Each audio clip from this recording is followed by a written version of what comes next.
Très chers téléspectateurs de 14 TV Gabon, bonsoir. Soyez les bienvenus pour ce flash d'information du jeudi 3 octobre 2024 dans le magistère universel. Au cours de la messe d'ouverture de la 16e Assemblée générale ordinaire du Synode des évêques au Vatican, le mercredi 2 octobre 2024, le Saint-Père a initialement précisé dans son homélie que cette assemblée n'est pas une assemblée parlementaire, mais un lieu d'écoute en communion, car c'est en se faisant petit que Dieu nous demande ce qu'est la véritable grandeur.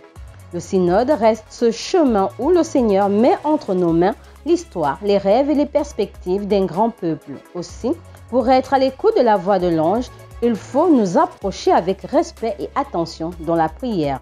Le pape François a également exhorté les fidèles chrétiens à vivre le lundi 7 octobre prochain une journée de prière et de jeûne pour la paix dans toutes les nations. Nouvelle d'église, ce fut le samedi 28 septembre 2024 dernier qu'a été organisée la première édition du pèlerinage marial à Luango, cette ville qui fut la porte d'entrée de l'évangélisation au Congo.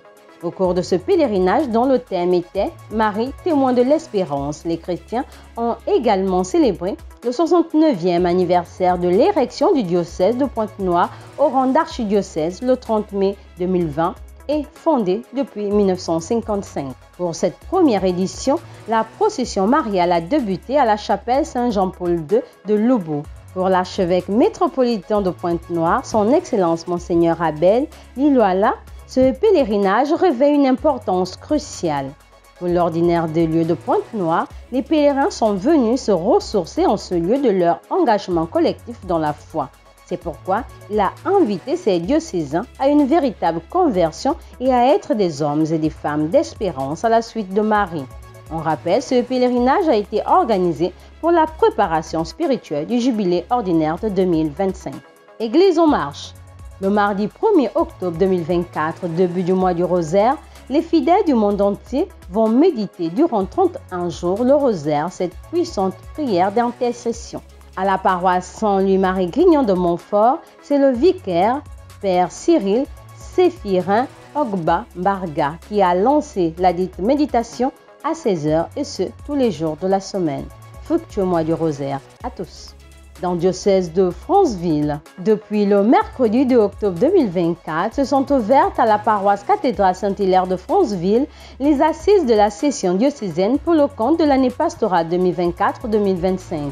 Durant ces 3 jours de travaux autour de son Excellence Monseigneur Ephrem Johnny, évêque du diocèse, des échanges sont axés sur le bilan des activités de l'année pastorale 2023-2024 de chaque paroisse et les perspectives pour l'année pastorale 2024-2025, sans oublier le jubilé 2025 et le jubilé du cinquantenaire du diocèse.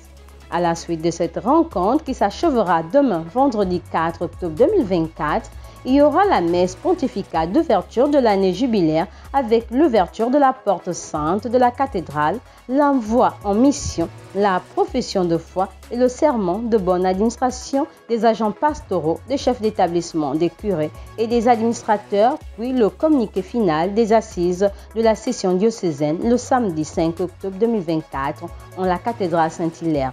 Confions au Seigneur les assises diocésaines de Franceville. Dans la rubrique Société et éducation, une messe d'action de grâce aux intentions des élèves, les enseignants et le personnel administratif du collège Bessieux a été célébrée ce jeudi 3 octobre 2024 en la cathédrale Notre-Dame de l'Assomption, paroisse Sainte-Marie de Libreville. Cette messe a permis aux uns et aux autres de remercier Dieu pour le bon déroulement des vacances tout en lui confiant l'année scolaire 2024-2025. Chers téléspectateurs de 14 TV Gabon, c'est ainsi que s'achève votre flash d'information de ce jeudi 3 octobre 2024. Nous vous remercions de l'avoir regardé. On marche vers les 200 ans de l'histoire de l'évangélisation de l'Église catholique au Gabon. Gardons la foi, l'espérance et la charité.